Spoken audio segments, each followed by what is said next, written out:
morning. We're here. Ooh. We're back and in business. We've done it.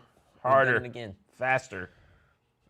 Is anyone actually playing a guitar right now? No.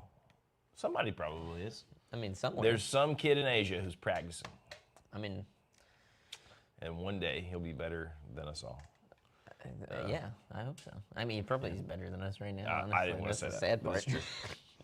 It is true. I hope everyone's doing well. He's using Neapolitan chords. Jack Stowe. I saw that he was the rock star. He's the rock star. Of the car festival. Is that SEMA. SEMA. I was going to say SEMA, but I was like, I feel like that might be something else. I get confused. We should talk about Jack. Jack was a little let down over the Chris Stapleton signed guitar. And we should talk about the realities of those scenarios. Like the signed guitars in those situations are rarely like signature guitars. Like yeah. not like signature like the Chris Stapleton blah blah. But like the actual, I signed these guitars for this event.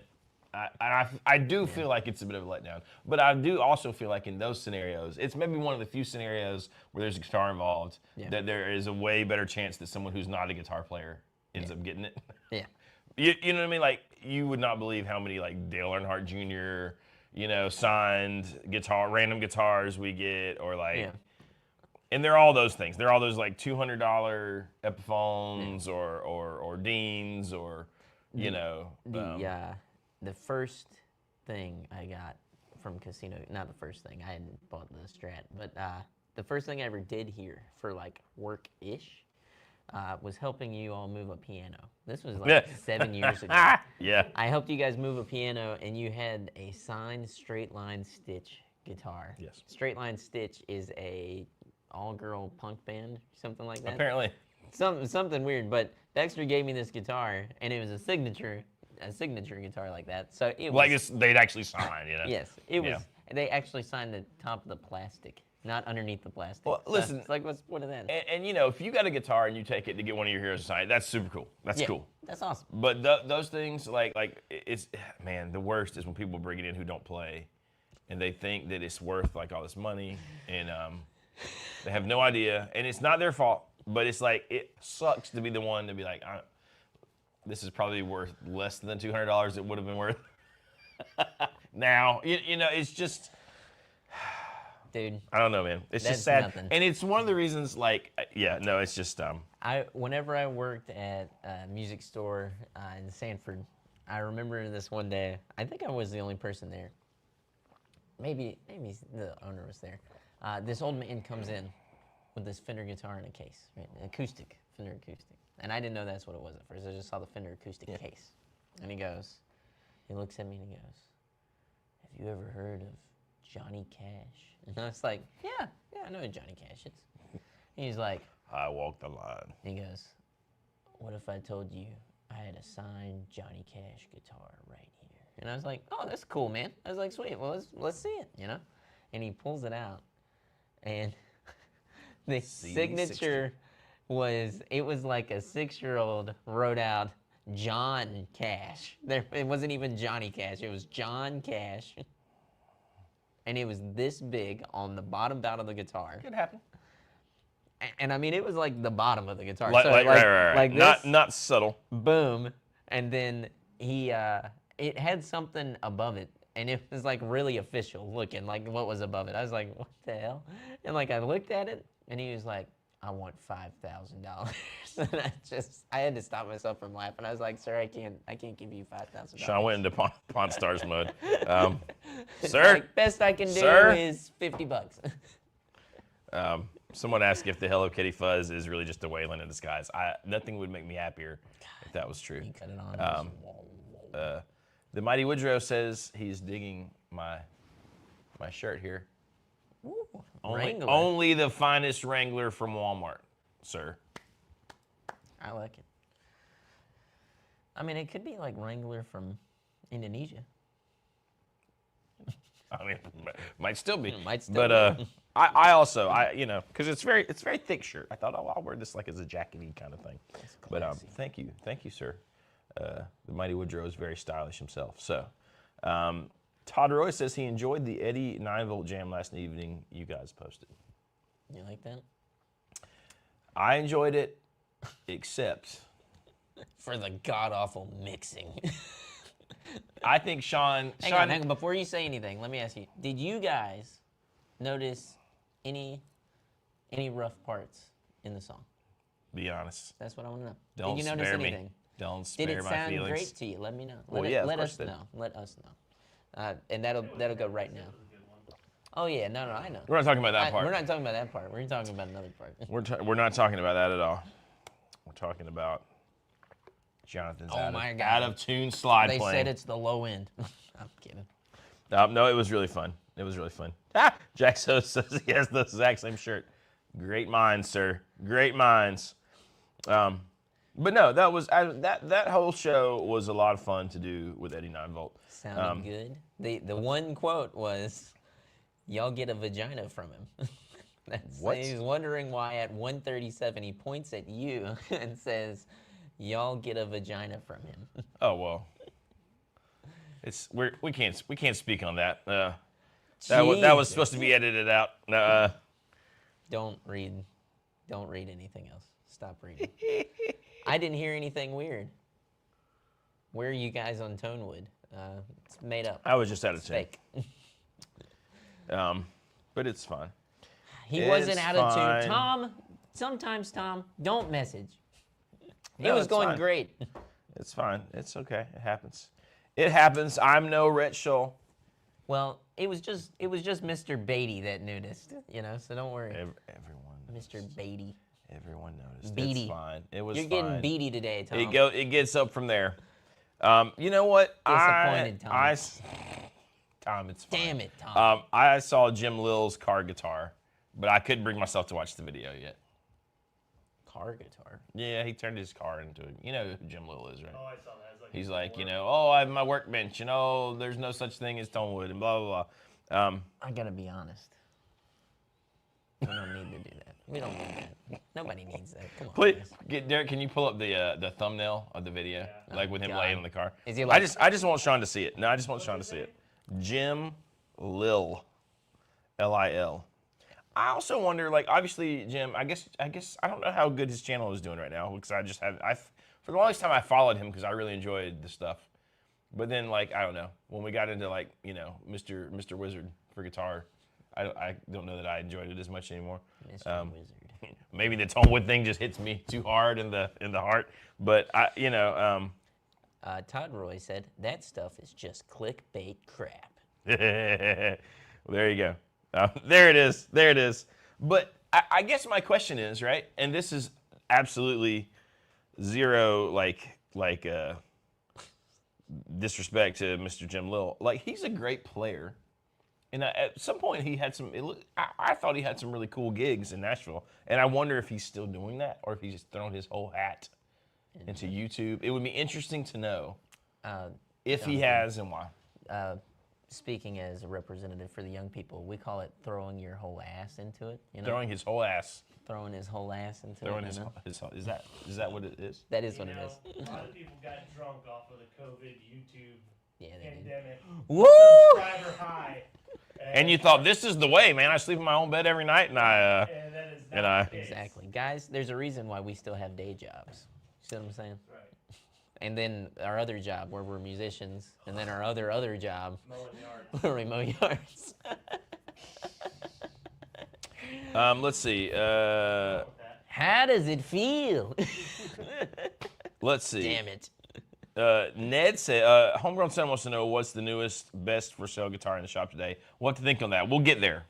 Oh, man, yeah. But Good Ned question. says Joe Bonamassa gave 89 Volt a shout out in the video recently. I saw. He did, and that was pretty awesome. It was pretty cool. I- He's I- like, to hear, Albert King had it, Stevie Ray Vaughan had it, Eddie 9-Volt's got it. He does a great and job then he with just it. keeps going. I'm like, those that's three. cool. If you're mentioning those are the three guys and you're one of them, that's pretty good. it's pretty dope. What's great is like that we know Eddie pretty well at this point, and he's just such a genuine, He's genuine. He's quirky in the best way dude. Like he's a real artist. Like he's got this persona Yeah. that is like legit him. You know what I mean? And it's just cool. When he came to the Rooster, I'm gonna tell this story because I think it's very endearing and it's very sweet because it shows how sweet of a guy he is. He came to the Rooster, and we know how it is. Like in the same way, whenever we talk to other people at different shops, talk to anyone really in this community, it's hard to remember everybody whenever so much is going on, right? So he comes in, he says hey to Jonathan and stuff. And he goes, I don't think we met.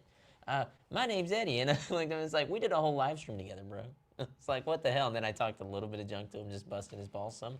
And he actually, for the rest of the night, anytime he saw me, he apologized. Sean, I'm so sorry, Sean. He gave me a hug. He was like, I'm sorry, man. I didn't mean, seriously, man, that's not cool. That wasn't cool. I was like, hey, it's like, we're good, dude. I was like, I'm just talking junk. Nah. Both on the live stream together, or was it just John? It was all three of us. Yeah. We did do all three. all We three did of do us. one with all three of us, I think, yeah. I was in a weird time. I was real quiet. See, Derek that day. forgot you I was like, too. yeah. No, I'm just kidding. Exactly. A three-way live stream is hard. It is hard. It's hard to know, like, Really, it's trickier yes. than you think. I don't feel like we've gotten it down until the Marla, until we had Anthony on. Well, even Hell, we don't even got 3 microphones. I mean, yeah. this is all true. It's trickier than you would think, right? But it's fun. Yeah. Tom says, can we get props to the drummer? Who was it? A mystery man. Who was it? Roland J. Beckerman. Go look up his books. Yeah, he's got Check books. out his books, and then dig into the well of Roland J. Beckerman, I think. That's where you're going to start. Just go to Amazon and type in Roland J. Beckerman. Roland J. Beckerman. If you like medical, lawyer, Drama. mystery dramas, You'll dig it. you'll dig it. It's cool. He's actually a pretty good writer. He's pretty great. It is great. Yeah, and there's actually, well, I better not say, but yeah, the Top books are super secret. cool. Great drummer, played with lots of fun folks. Did a really big Allman Brothers tribute act that was playing up down the East Coast. He's one of those drummers, and in our community, we don't have really that many drummers. But he's one of the standouts in my opinion, just because he's got a good pocket feel, and whenever he gets locked in, he's in it, man. And like you would think, he acts like he needs a bunch of stuff. Like he'll say that before we start. He's like, "Now listen, I'm real needy." But then once the show starts, I've never seen him. He just likes to hear, He you know. just Yeah, goes, no. Once he gets in that mode, he's a good case for like. I feel like I was this way early on, starting to play with people, like where you're getting there and you don't want to be cocky, and so you go the other way and you're timid. Exactly. And that's almost worse, right? And like you have to be kind of confident, and if you're gonna go for something, you just got to do it, right? then Like he I'd does- rather see you go for it and Yes. screw it than be like, and have your volume knob down. You know, go for it, man. Like if you mean to play something, mean it and do it. And John is that way. Yes. Roland, Roland, man of many Roland.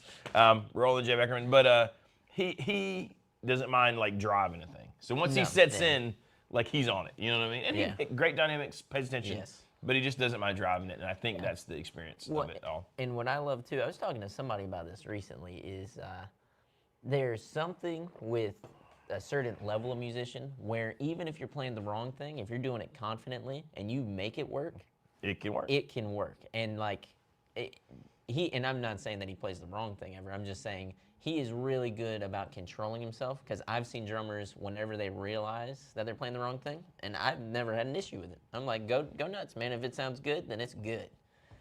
But they catch themselves and they freak out. I've never once seen John do that. I've seen John be cool as a cucumber. I mean, Roland. Damn it.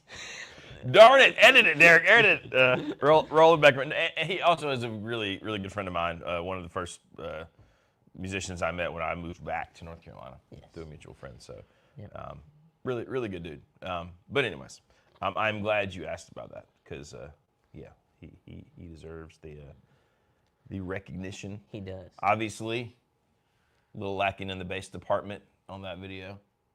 I'm just kidding. It was Baxter. I was trying to think. I was like, video. I was like, oh yeah, that's right. We're talking about No, it. Baxter crushed it on the bass, man. I'll have you know. So, dealing with Baxter and bass, somebody asked about where my music's at right now. I got Baxter coming in a couple of weeks to lay down all the bass on stuff, because I was that impressed seeing him play that show. I've seen, I knew he could play bass, but that was That was pretty damn good. Everything about Baxter's sort of like sense of rhythm when he plays guitar translate. And it's rare, I think, that you get a guitar player who's great like Baxter, who is a good bass player too. But it's the way he plays guitar too, right? Like he has that pocket in the and rhythm. He carries over. Yeah. You know, Heavy. he's watching, so we can only say glowing thing. No, I'm just kidding. He's teaching, so we can talk as much shit as we want to. Read the code. Read the room, guys. Read the room. But no, I was, and listen, full disclosure, had two bass players, both for great reasons, had to cancel like last minute. So Baxter literally knew about that. Yeah. Less than 24 hours. Yeah, I mean, he practiced briefly, I think. Like, he might have not even practiced all the songs. I mean, he just listen, showed up. these weren't like, these weren't like prog rock songs either, thank God. But still, to go in and get all the little, and only rehearsal was like the sound check right before we played. Which is pretty But I mean, that's what you do, that's no big deal. But and I mean, but it was just pulled a lot of off fun. It was a super lot of fun. Derek did amazing with the video. I thought the videos looked amazing. Sean mixed it all up.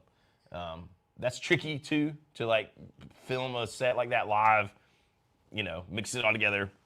So props to everyone. We made it. It was very exciting. I was happy to be the weakest link in the scenario. Shit. It's fine. Did you see Eddie? It's fine. But Eddie was crushing it. I wish You were I doing would have. great. And then Eddie left. Listen. Went to play with Warren Haynes. no, yeah. Well, No, well, yeah, no. I'm not discrediting that. I'm saying, Eddie's fine. yeah. No, it was just a lot of fun. That was a killer band. It was good times. It was. More videos coming. I know we got the Come Up's coming out, Yellow Alligators coming out, and then I think maybe on the Neon Rooster YouTube channel, there's going to be the whole show with the covers we did and everything. So That's right. It's going to be good. I like it a lot. How much do you guys pay in customs duties for products you import in bulk? It's classified information. We don't Top import- secret. Yeah, we don't import things. We don't do it. Things. The manufacturers do that, right? So like, if we get stuff from Fender that's from other countries, like that's all done. Like for our, any intents and purposes, we're just getting it all from Fender, and it's not imports to us. Same with any company like that. Like you don't, that would, God, can you imagine? That would be a nightmare. How much do we owe for import duties this Now week? that you've ordered this, thank God. it's like, ugh. And then a headache and all that stuff of where, how it gets here. And, Homegrown Son wants to know if there's any news on Sean's new music he's been working on. No, that's where Baxter's playing on. I like to call them 11 or 12 sketches, but I got 5 hard songs. And those 5 are the ones for the EP. I kind of put all my energy into those. The first one is lyrics and everything like that are done. I just need to finish like final tracking on it. I got a couple of demos. If you want to hear the demos, message me on Instagram. I just send them to you because they're fun and I like it.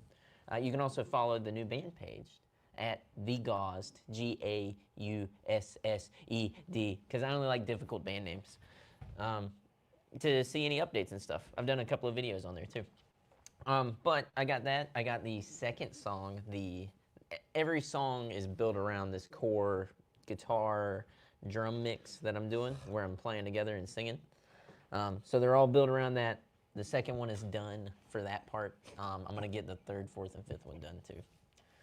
Can I? First off, his songs are going to be amazing.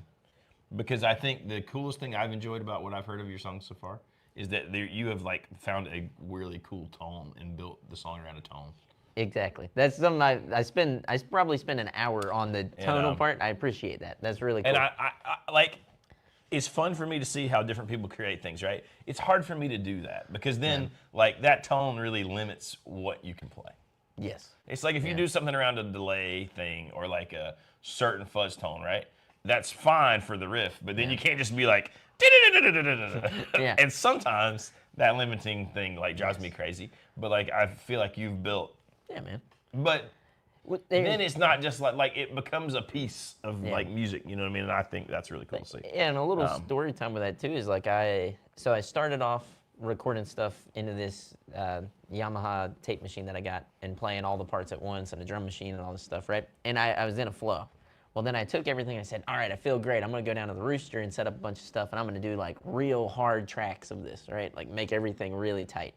And I did that, and it sounded terrible, and I hated it. And I showed it to other people, and they're all like, "Yeah, this doesn't sound as good as the other stuff." Nah, So I had to the go back. demo was Yeah, and that's where like I've gone just back to doing that because that makes the most sense. Like it just works, and I think it is the tone thing, you know. when you catch something like that, right?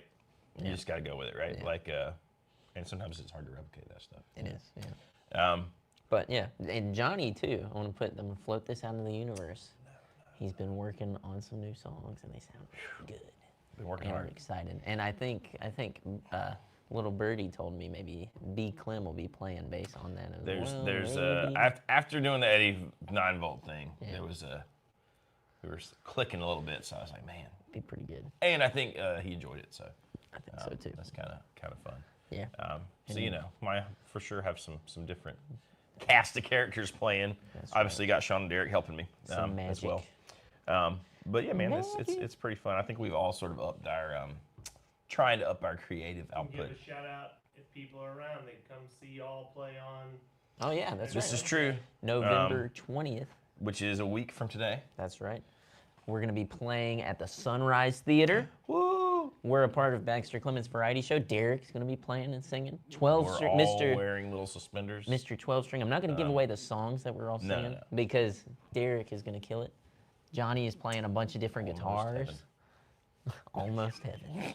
I'm playing tons of different guitars. Just like I a dream. really think I am gonna switch guitars like every song. Oh, yeah, I've dude. thought about it. Yeah, I was like gonna just. Where are you gonna take a 6 guitar rack up there? We're gonna be a problem. Yeah, like my SG. I should just lay them out on you the can floor. play the SG. I should just lay them out on the floor. Around you just in a around circle. me in a circle. Like, we couldn't afford a roadie. But right. that's gonna be fun. It's all. Did you say it's for the Boys and Girls Club? Yeah, no, I did not. Yeah, it's But for the so, Boys and so Girls you know, Club. Extra does charity. a lot with that, and so Tick- you know, Yeah, tickets are almost sold out. So if you want some, which is cool. go get Yeah, it. if you're around, it'll be. I think it's gonna be fun.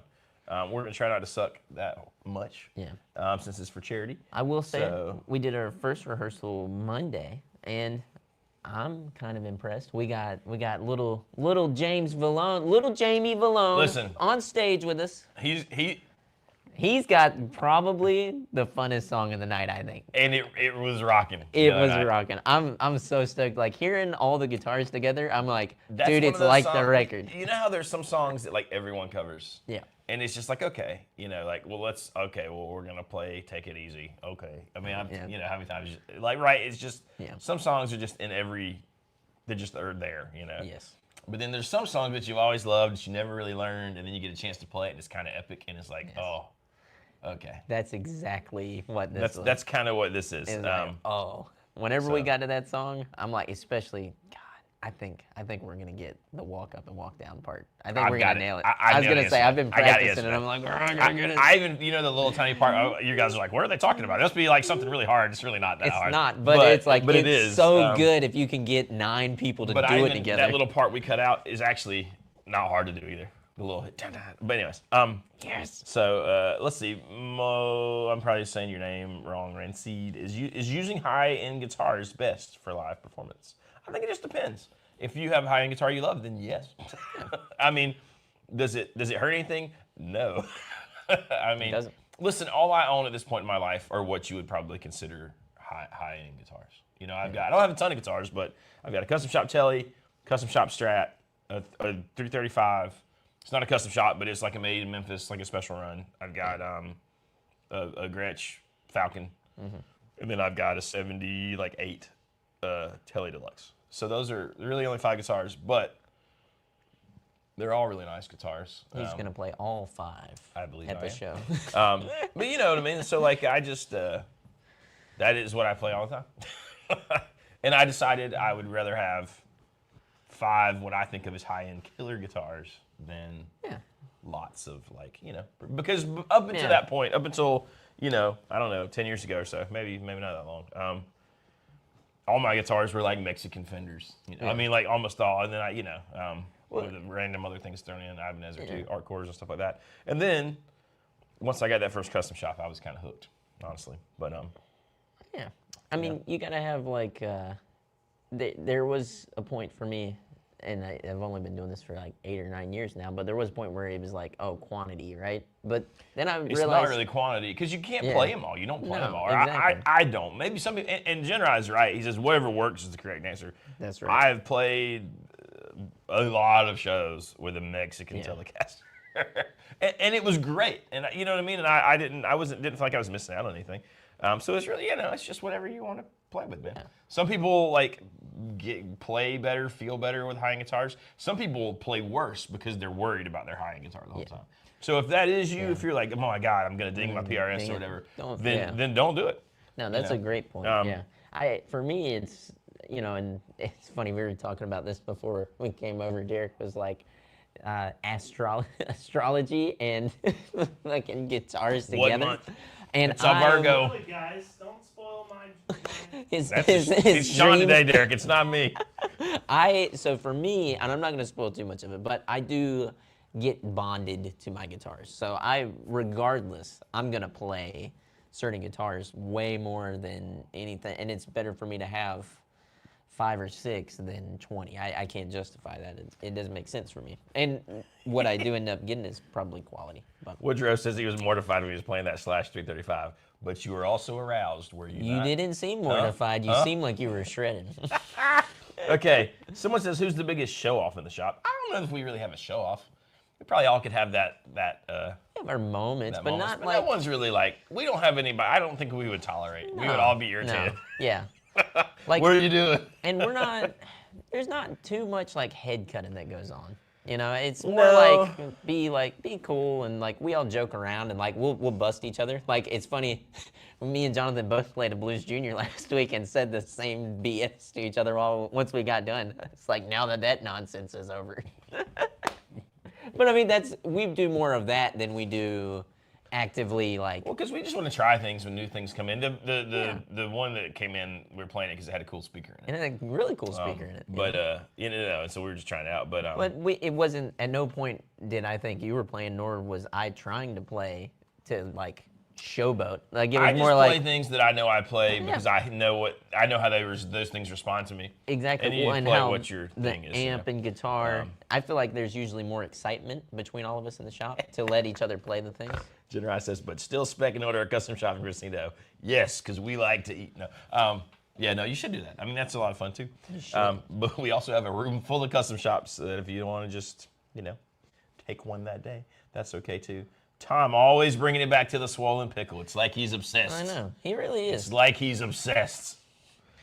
I will say, William It is said, how do you start a guitar show in your town, like you and Baxter talked about yesterday? I don't know. I guess starting a guitar show would have to be find a couple of shops in your area and then expand. Get a swollen pickle.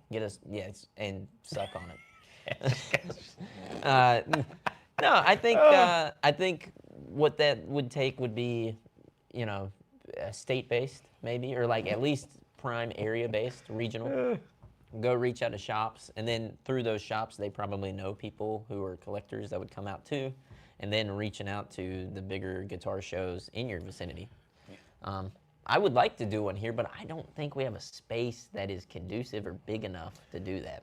I wonder, like I've been in some places where there were like pretty consistent swap meets. Yeah. And most of the vintage shows are like giant swap meets. If you ever been to like little swap meets, and they can be a lot less like formal, like a little more casual. Yeah. Like, there used to be one in Nashville, and obviously Nashville, there's a ton of guitar players and musicians, but it was just like you met up a certain place, and people were like, you know what I mean? Like I think you could start really small with something like that you did like once a month, and you really wouldn't need. Yeah. You could do it almost in somebody's garage. Hey guys, put out the things and musicians. Make it a hangout. Hey, if you show up and like, I'm bringing this stuff. You may want to try it out. And if you trade, you trade. And if you don't, you don't. You know what I mean? And maybe it kind of grows a community. I think that might be a neat way I think so too. to start out. We got a good friend of the shops who he's got a lot of cool guitars and a lot of cool other stuff too. But he told me that about 15 years ago, he was doing stuff, 20 years ago maybe, he brought like the idea of like craft brewing into North Carolina by having these hangouts in different areas and letting people taste all these different beers.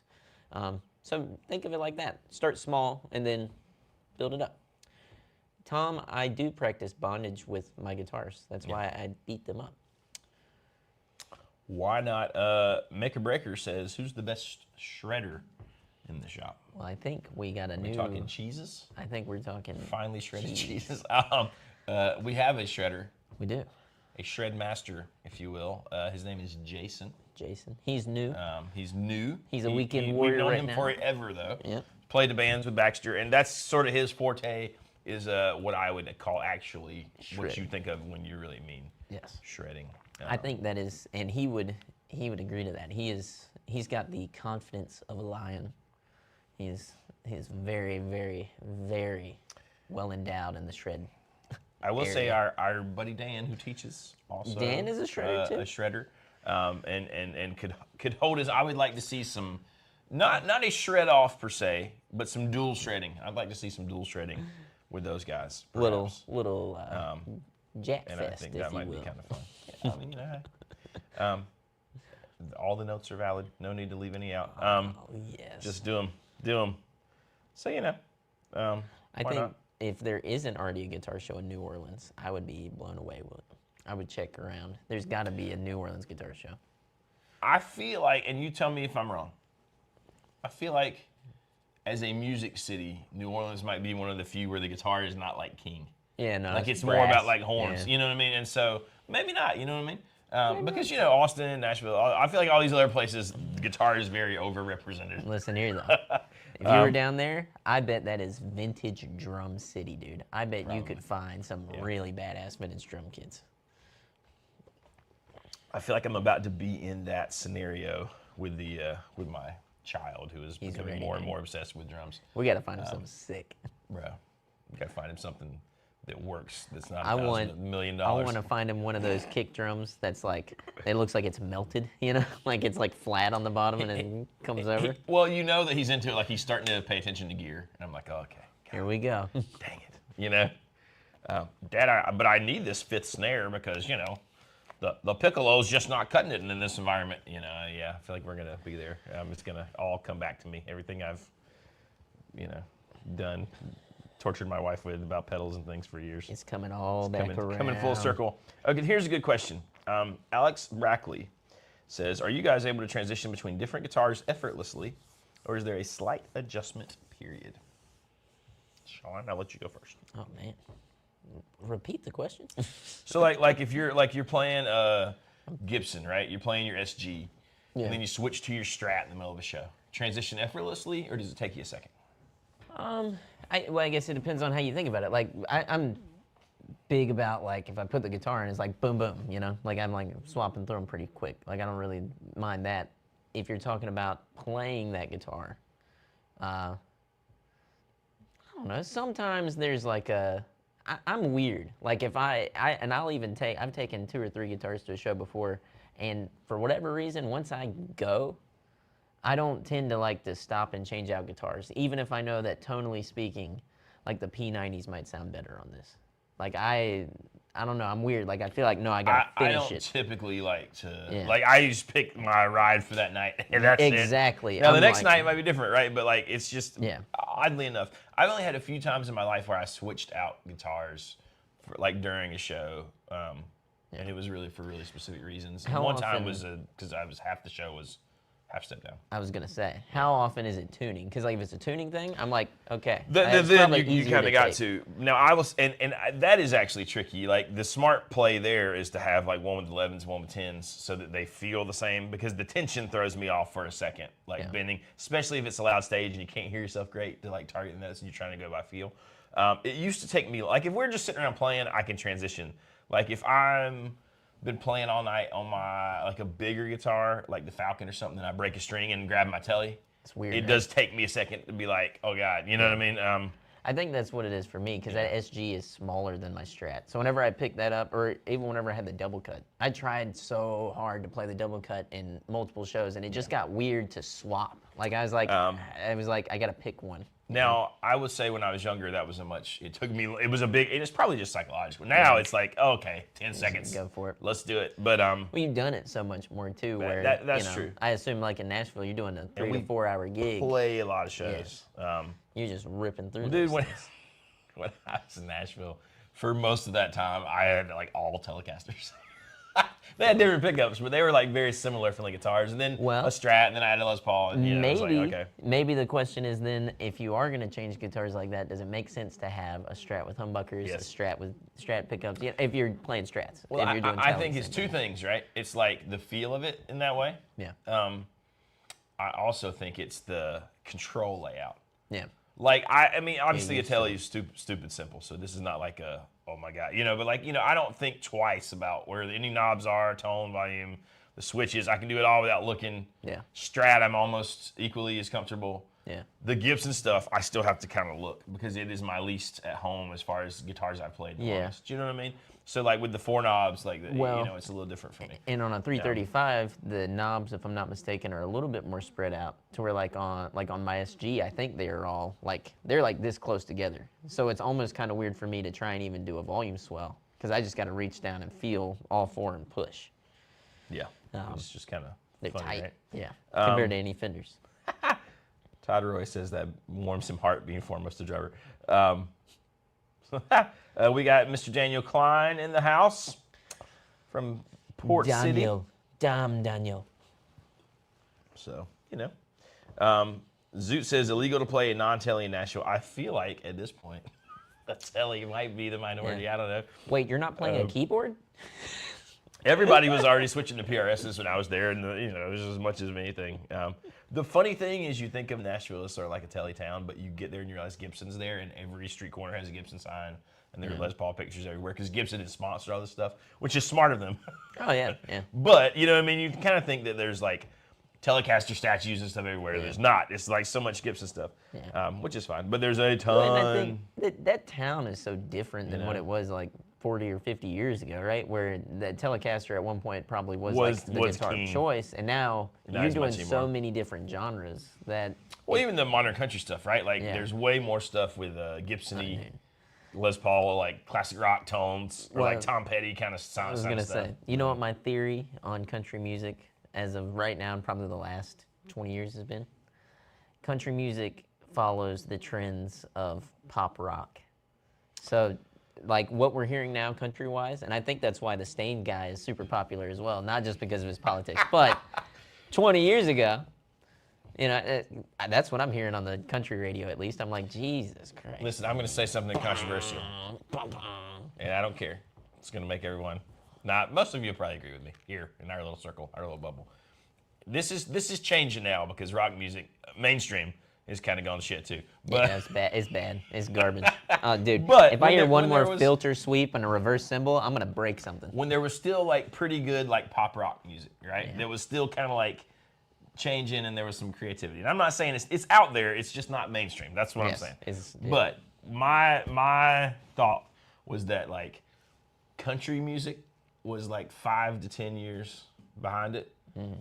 And then like the Christian contemporary rock music was another 5 years behind that. I can see that. And that's how it all laid out. You know what I mean? So whatever was cool, give it 15 years, you'll be doing it in churches. Yeah. And then, but 10 years after that, you'll be doing it in country songs. What's funny with what you're saying, I feel like there's this huge rise in like emo Christian music, like emo-esque Christian music.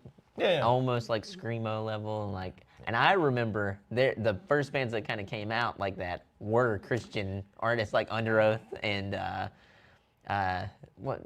Oh God. Well, what happens is I think these guys are in Attack. Imagine you're in that scene. Yeah.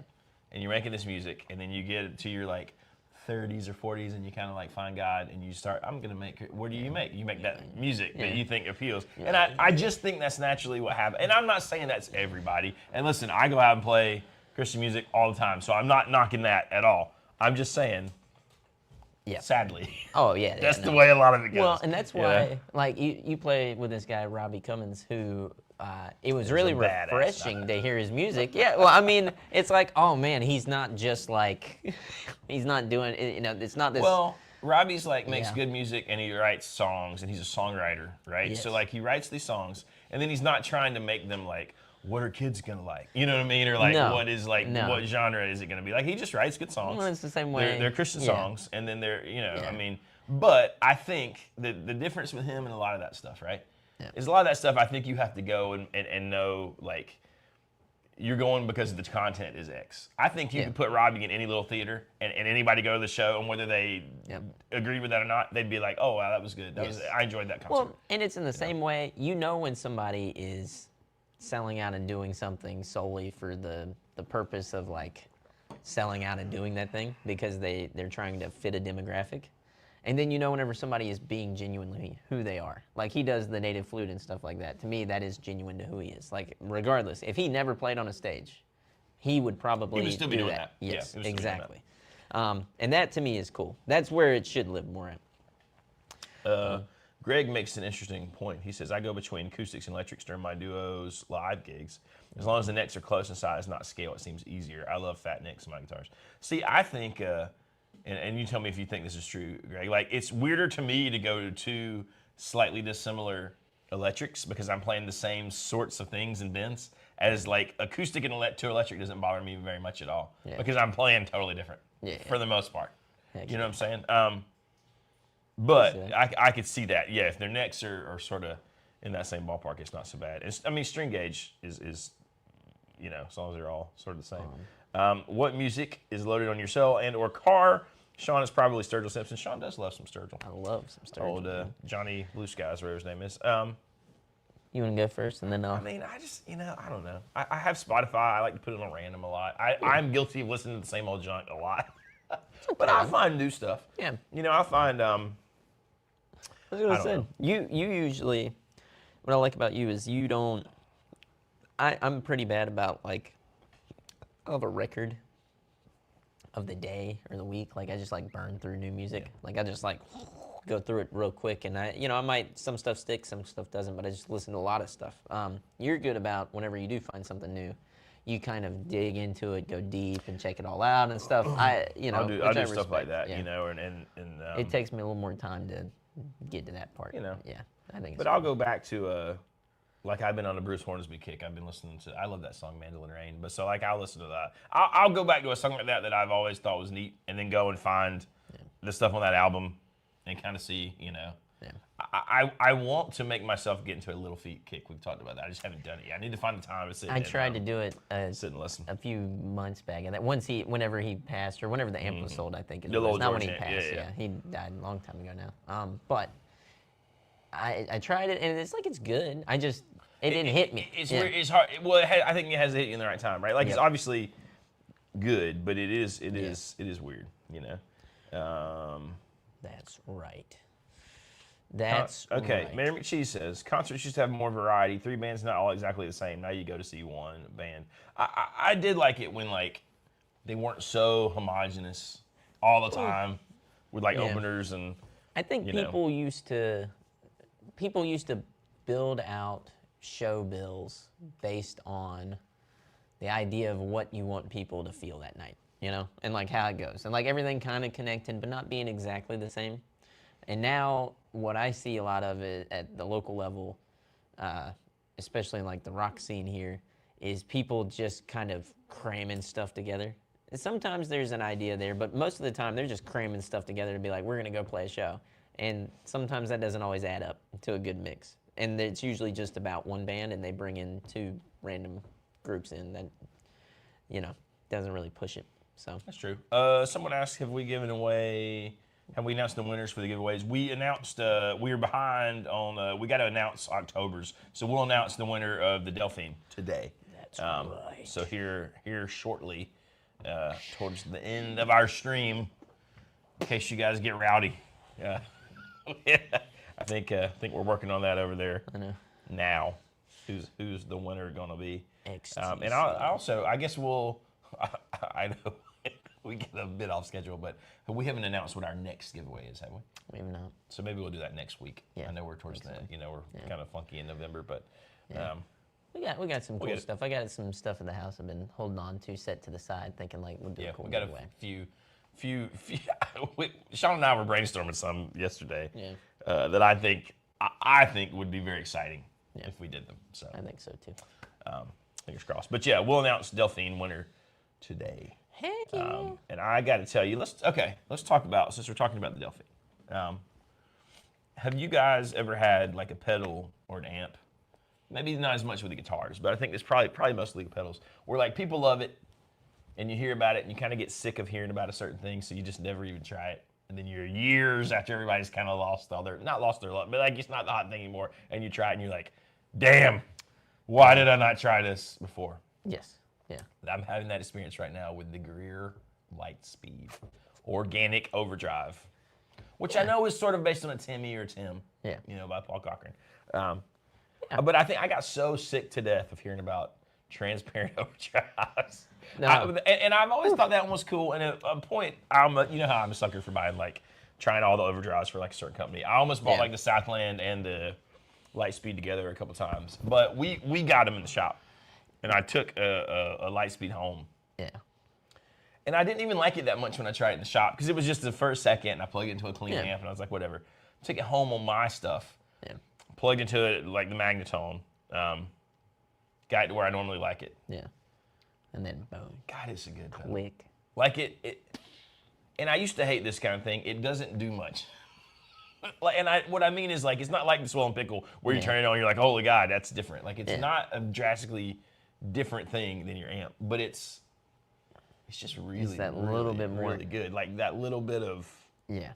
when you hit a note, instead of it just being like, oh, it's just Yeah. it blooms and it's got the sparkle and it just, I don't know. It's very addictive. So if you haven't tried a Lightspeed, Pick it up. do yourself a favor.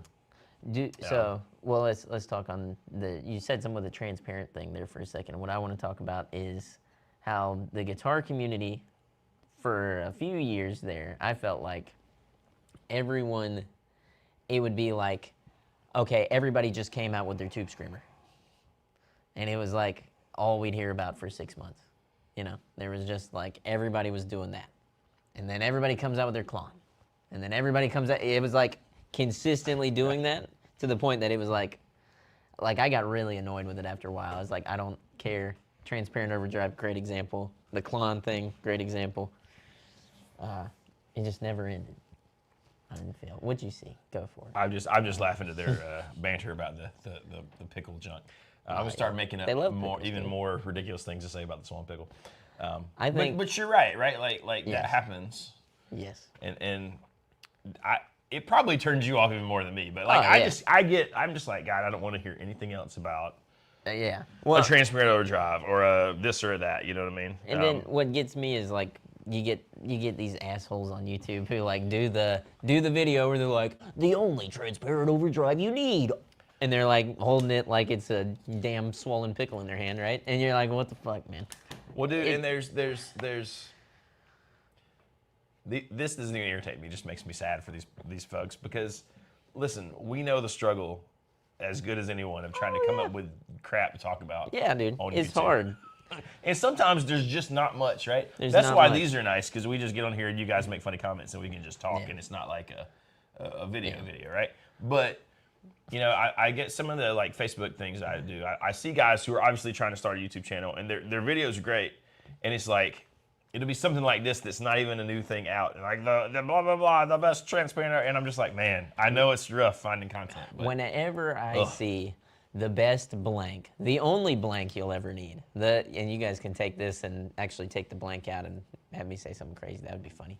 Anyways, they do that. To me, I'm like, shut up. I'm like, I cannot stand to be so definitive on something like that. Well, the thing about it, right, is once you say that, you should never be able to make that video title again. Thank you very much. Because if that's the best, don't tell me next month. Yeah. The new best, blah blah blah blah. Every year, that's crap, the best guitar you've ever played. Oh my God! And then you're like holding the same damn slug piece of.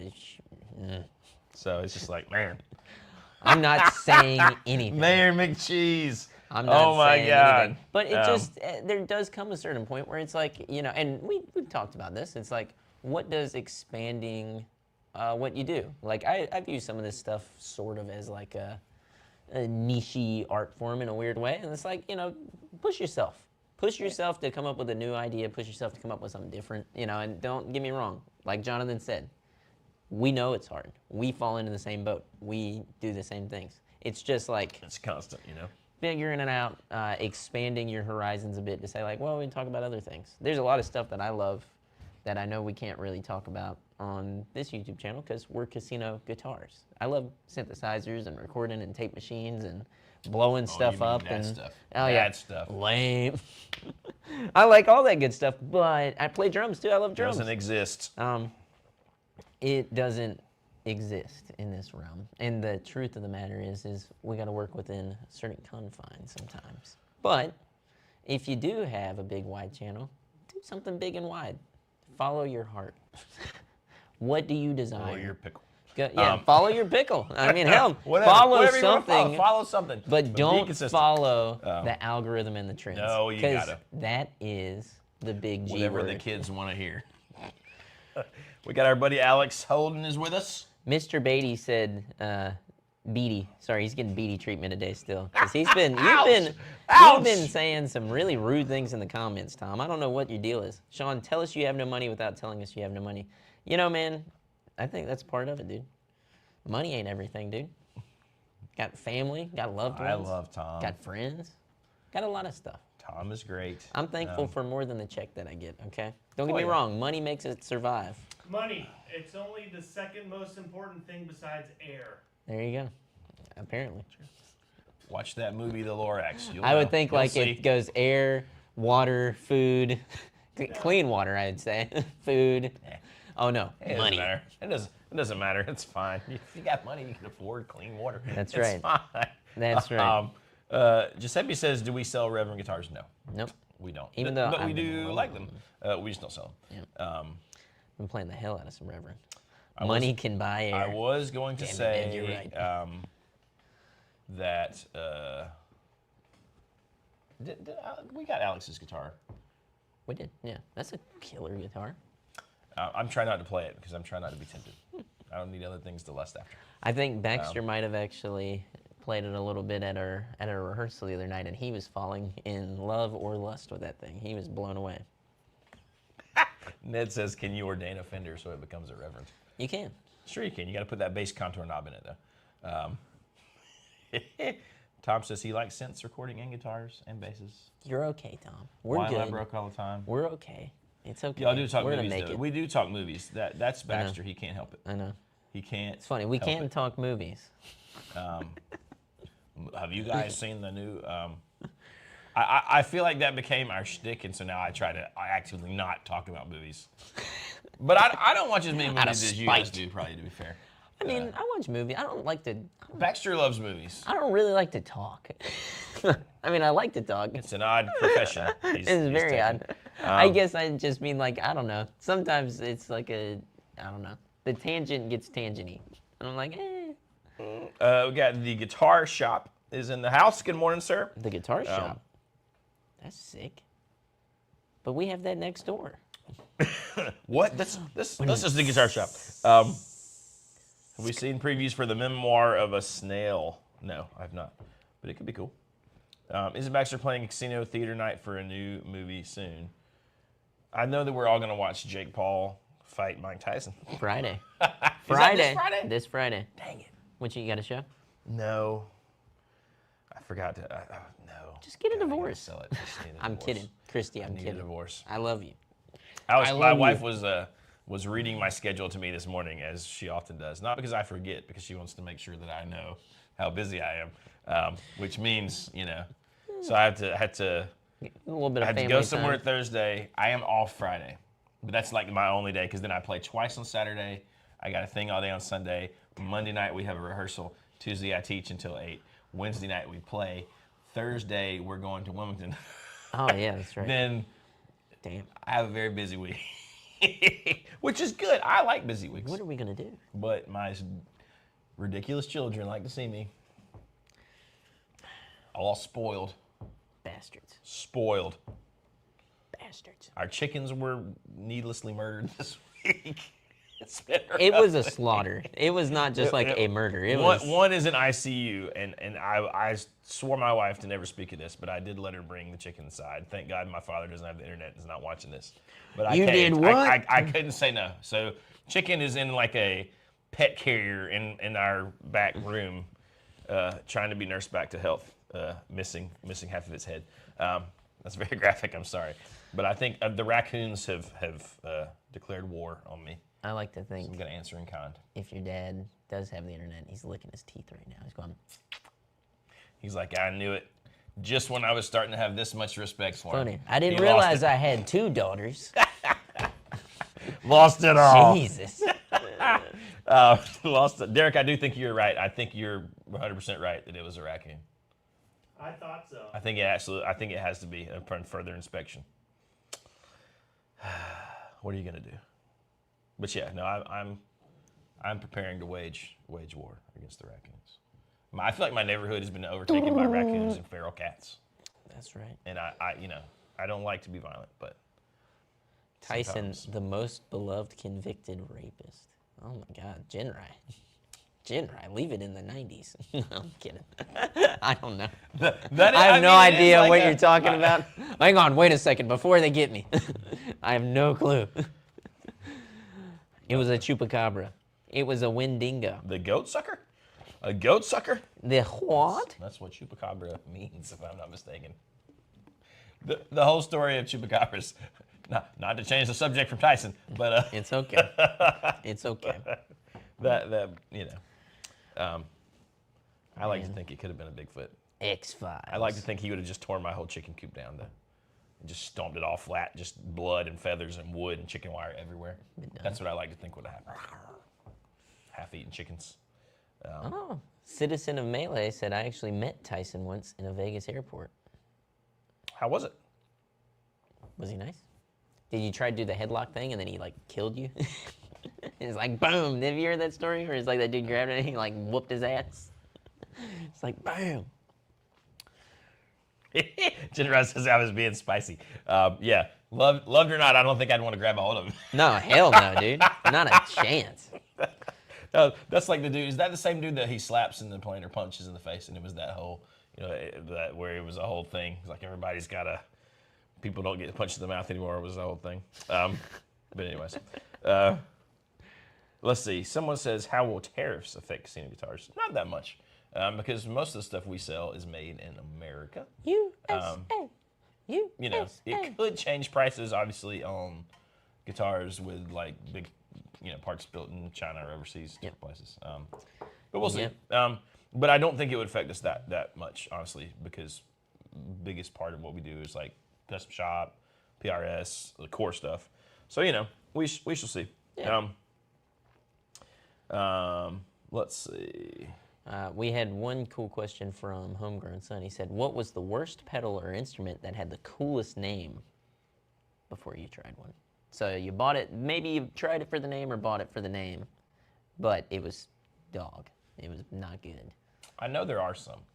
It's like I've blocked them out. I know. Yeah, same. I'm like, most of them, though, it wasn't that I tried it for the name. I tried it for like the hype of it. yeah. And then I was just like, what? Oh, dude, easy. The Big Sky? Whenever I played a Big Sky, I was like, this blows. Making enemies. How to make enemies 101. Yeah, I've never. I think it was dog. Like, oh my God, look, it's got chamber and shimmer, and I'm like, yeah, okay. Like, I don't know. Sometimes I don't want hee in the background of my amp at all times. No. I'm going to war now. Strymon Volante, great pedal.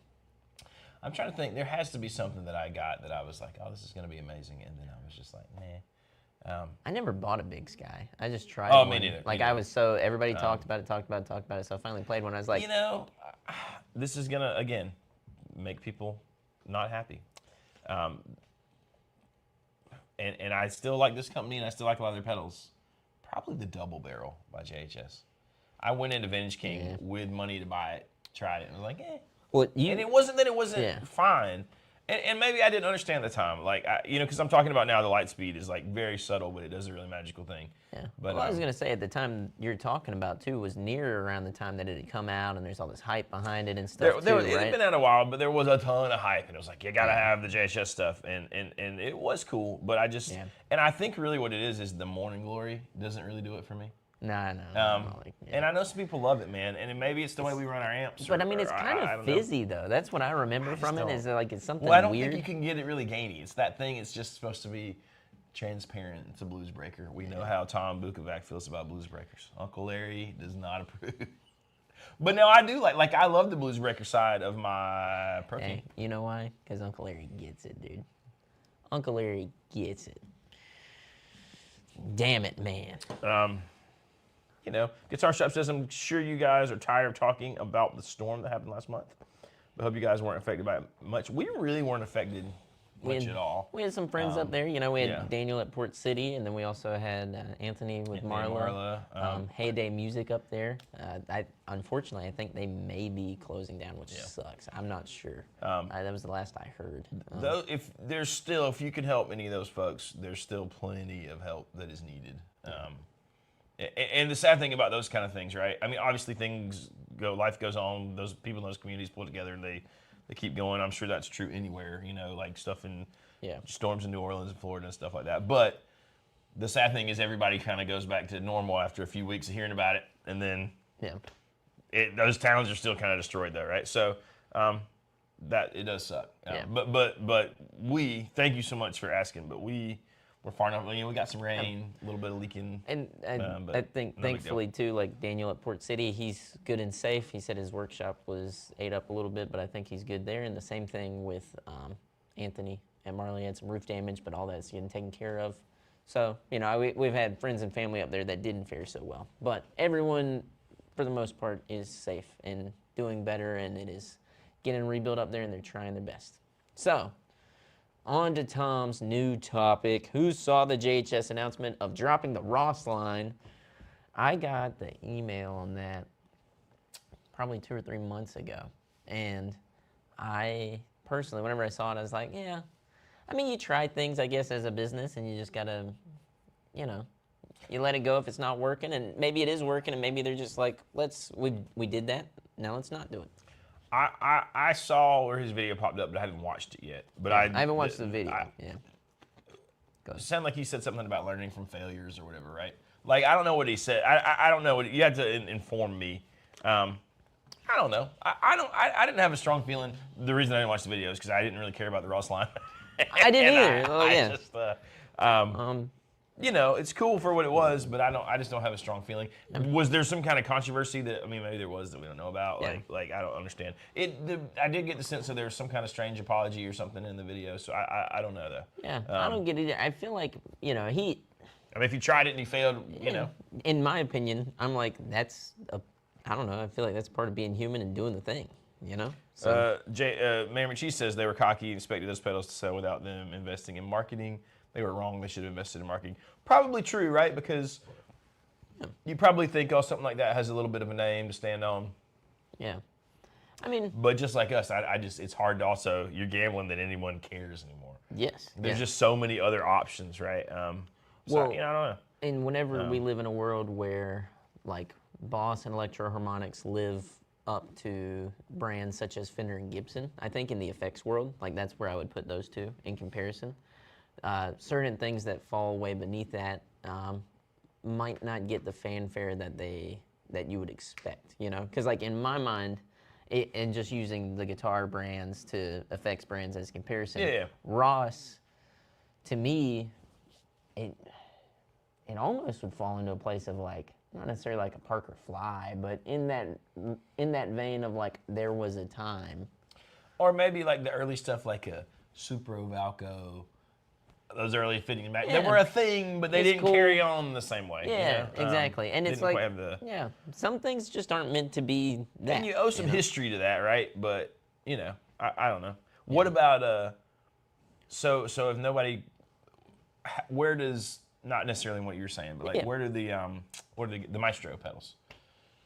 Like, do people care about those? Are they selling? I mean, I definitely don't think they're in that, like, Boss level. No. You know, as far as a legacy of pedals, or even Electro Harmonics, you know, that kind of stuff. It's funny. I've been to a lot of places and I've seen them, but I personally haven't felt the need to be like, I gotta play that. I'm kind of like, okay. Well, I think the fact that they're giving them away now with Les Pauls is probably a sign. Yeah, and I mean, it's cool, and I'm glad that they're doing it. And I guess my hope with it is that there's somebody out there who wants that. Like, they're looking for that. You know what I mean? I don't, but sometimes I think maybe they're not. maybe it's just not what certain people are looking for, you know? Yeah, and I mean, like Ned says, the compressor was legendary, flanger's cool, everything else is meh. I mean, like that stuff is cool, but man, for years, right? Like, how many compressors came out and they're like, oh, it's based on the legendary Ross compressor, you know, or like that would be a tagline. So it's just like things filled that void. Well, right? I mean, you got that, and dude, I'll tell you this with compression specifically and compressor pedals, if you're not doing a studio grade compressor kind of thing in a pedal now, I feel like, or you're doing like what Chase Bliss is doing, where it's this whole new wrap your head around this crazy idea. It's like it's sort of been done. Like Earthquaker has an SSL compressor in a pedal. yeah. You know what I mean? There's guys out there making Tascam compressors in pedals. There's people out there making FET compressors. There's people out there, you know, like at a certain point, and then once again, Ross, something as niche as that has been recreated and recrafted and retooled. You know, you're maybe those people who would buy that already own that or something like that. Homegrown Son said that same. He made a great point. I was just about to say. He says most of the audience were boomers who already own the original pedals. So yeah, why would you want the? Yeah. Well, it's like me. It's like Yeah. it's the Space Echo, right?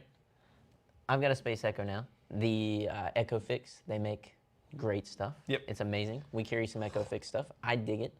Part of me wants one, but I've got the thing. So I'm one of those customers in that sense where I'm like, I can't justify expending out $2,000 for that thing that I've already bought and refurbished and done all the work to and stuff, you know. Now, it's a special situation there, but still, it's the same. Same, but different.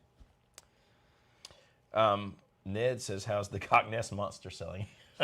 Is there a Ross compressor in that? I don't know if if the compressor is based on a Ross, but I also have no idea how they're selling. But my guess is that is such a narrow, you know, the people who want to buy that and spend that money on that. Well, I was going to say, a pedal board to me, it's like if you bought a guitar and they said it can only have these strings on it. It's like, what? Like, a pedal board, I like to swap things around and do different things. I mean, there are going to be people, and I could even see the appeal of this. It's like, oh, it's ready to go. Just buy it, and it's good. It's ready.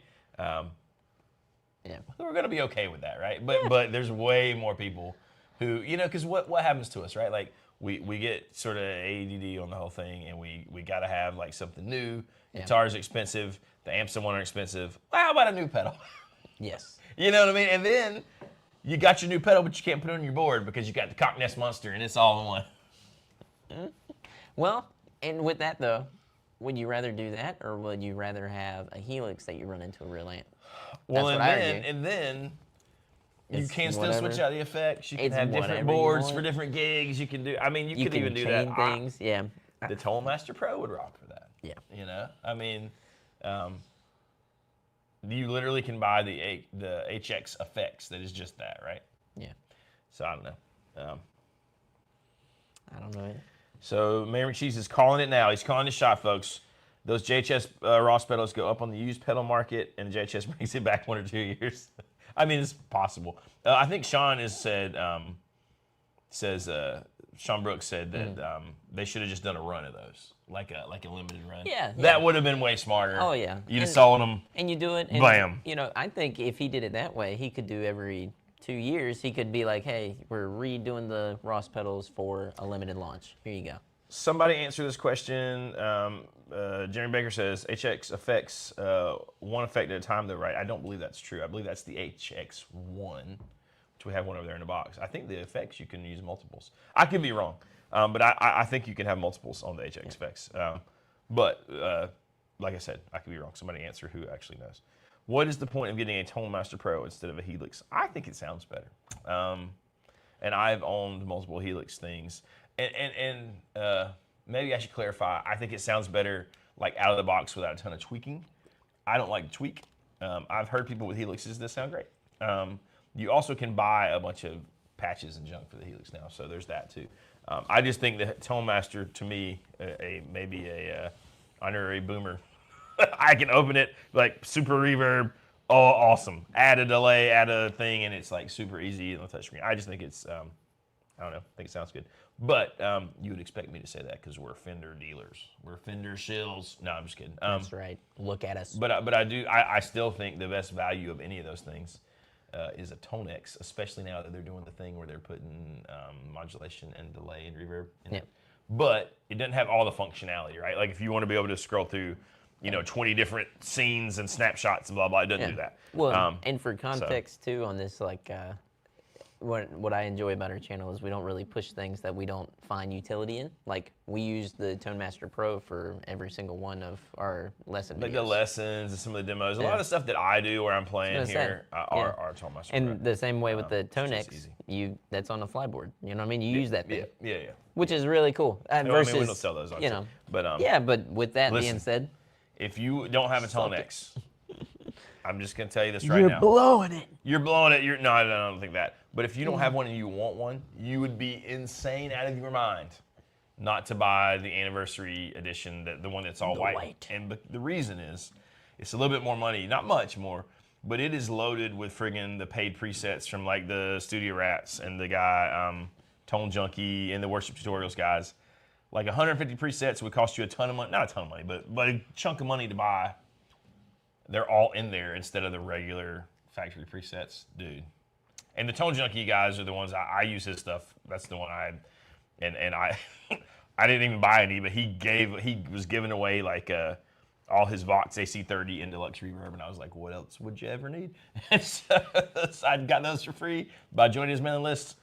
Done, easy, sold. And I might buy some more from him at some point because I wouldn't mind having some like Plexi ones that he has, But yeah, man, the anniversary one, it might be a Sweetwater exclusive, but it's a no-brainer. If I didn't have one, I even thought about selling mine just because it would just be worth it. I don't know. Tom, he's talking about the Tonex on that one with the new anniversary edition. White one. Tonex.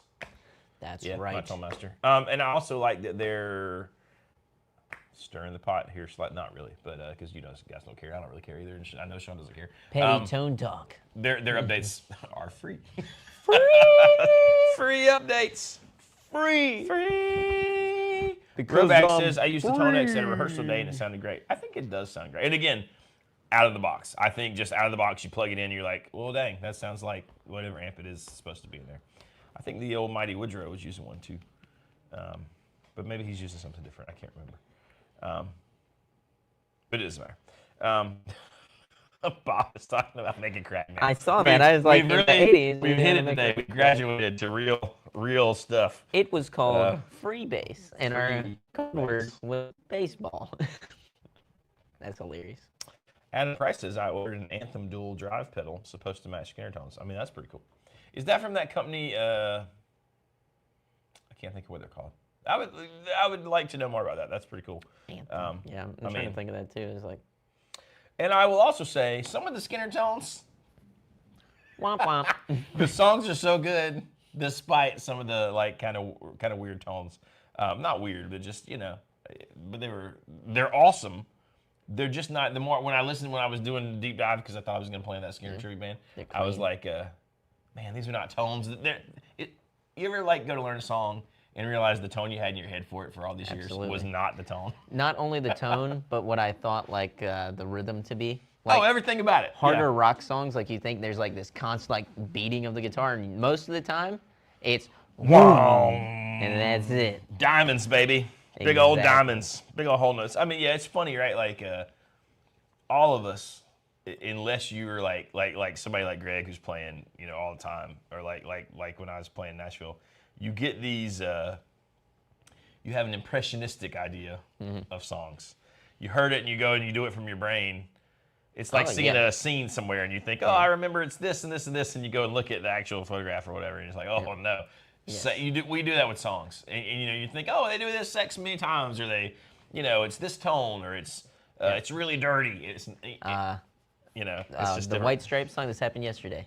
Me and Baxter were teaching that kid, and Baxter goes, the second version of the riff doesn't happen until after the chorus starts. It's in the chorus that he does obviously the dun dun dun dun dun dun dun dun. That one it only happens like one time. It happens once. I mean, you think that it does it every other time. But exactly. It does not. And I hadn't listened to the song to teach it because I just knew the riff, so I would play it in lessons. And here's how it goes. And then I'm like, man. Oh yeah, you listen to it. There's It way gets you, more of yeah. there's way more of an arrangement to it than you think there is, Yes. and that's true. I mean, because like I remember having that like realization.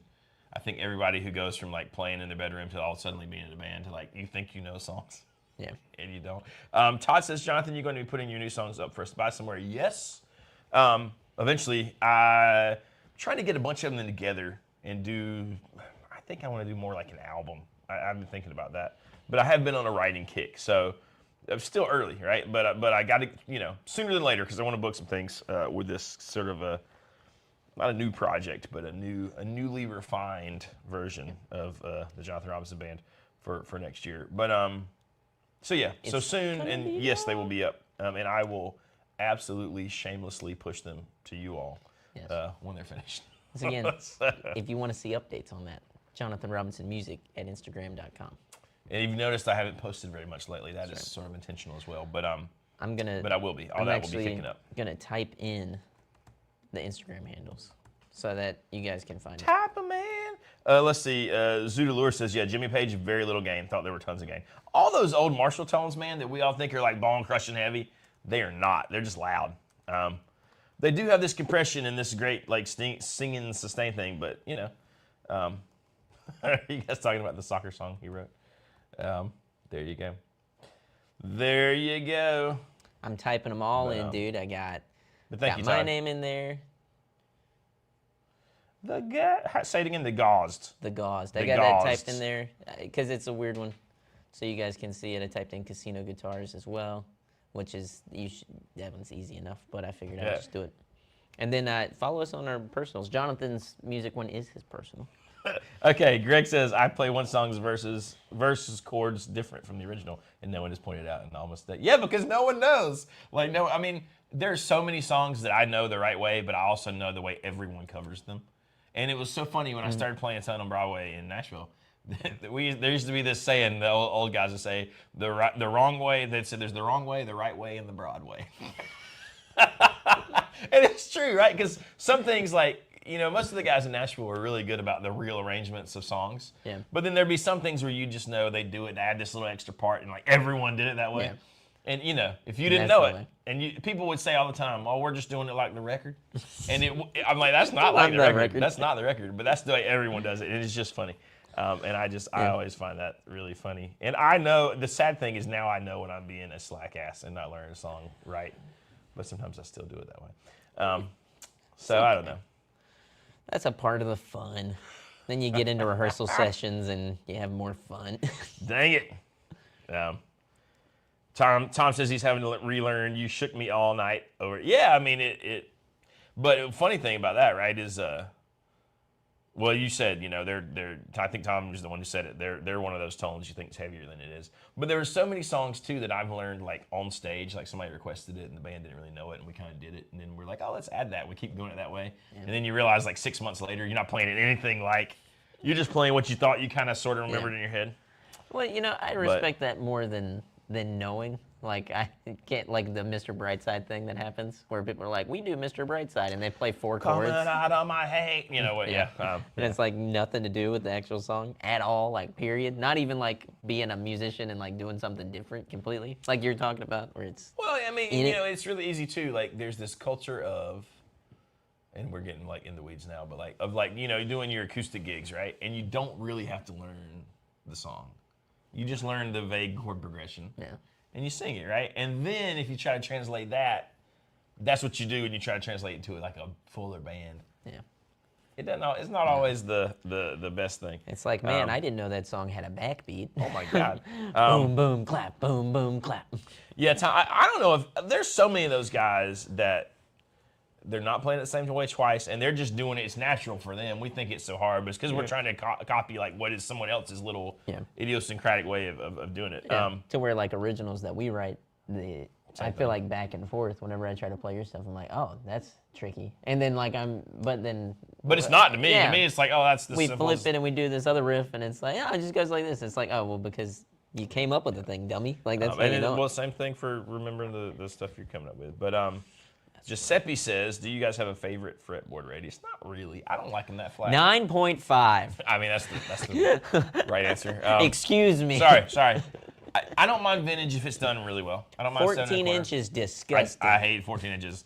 I don't even love 12 on fenders. I don't mind it at all on like Gibson and Gretsch stuff because it seems right. Gibsons can go 12. But for the most part, 9.5 to 12. If I got to do a compound, I'm gonna want 7 1/4 to 9.5. Never 7 1/4 to 12. Ugh. It's either you either got to go 7 1/4 9.5 or 9.5 to 12. You got to split it. You can't do the whole. Yeah. I don't like the whole thing. Some people do. Whole thing, Not me. caca. What's really Those would be my gross favorites. is whenever they're like, look, I can take it from 7 1/4 up to 22. I'm like, what's wrong with you? Are you sick? Tom says my next streaming lesson should be you should learn you shoot me all night long. Here's my version, guys. It doesn't go like this, but here's how I do it. I like that Ned actually rewrote the first line to Mr. Brightside, and it says, coming out of my cage, and I've been doing just fine. I'm a chicken in Jonathan's house, and I got half a head. Yeah, that's accurate. That was very accurate. Half a head. Maybe slightly more than half a head. Maybe, I don't know, 3/5 a head. I don't know. No comb, though. Comb's gone. But it's fine. How deep is the V on the new Jack White guitar? Not very deep. I haven't even. What's sad is I haven't even held that guitar, and I was probably one of the most There's no excited. need to. No. I did not expect it to feel as good as it did, because sometimes guitars like that feel a little. Yeah. They can feel a little plasticky or like not substantial, and it actually is a nice playing guitar. And I also like the powder coated hardware in person. It looks pretty nice. But you know, what are you gonna do? Powder coated. Powder coated. Todd's right. He says, my strats are 7 1/4. I'm used to it and love it, but I don't find a huge difference going to 9. There's really not that huge a difference going to 9.5 from that. But, you know, what are you going to do? So there you go. Anything else we got to cover today, boys? I feel like we're probably should go and do Our jobs. the things. Do our jobs. We got to give this thing away. Oh, yeah. Would you Now that you've hung around. Now that you've waited around to see. Waiting around. What, man. Let's call it. You want to do it? You do it. I'll let you. I trust your judgment more than mine. Do you? I do. It's the Delphine. Okay, you ready?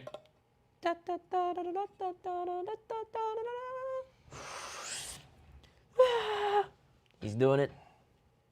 Oh. Sean McKenzie was the winner of our Delphine. McKenzie. We decided today we were going to do it only from you guys. Only from you guys. So I gave the thing a swirl. You laid it on Sean. It's yours, sir. Thank you. Thank you. I appreciate it. No, I'm kidding. Not Sean you. McKenzie. Not you.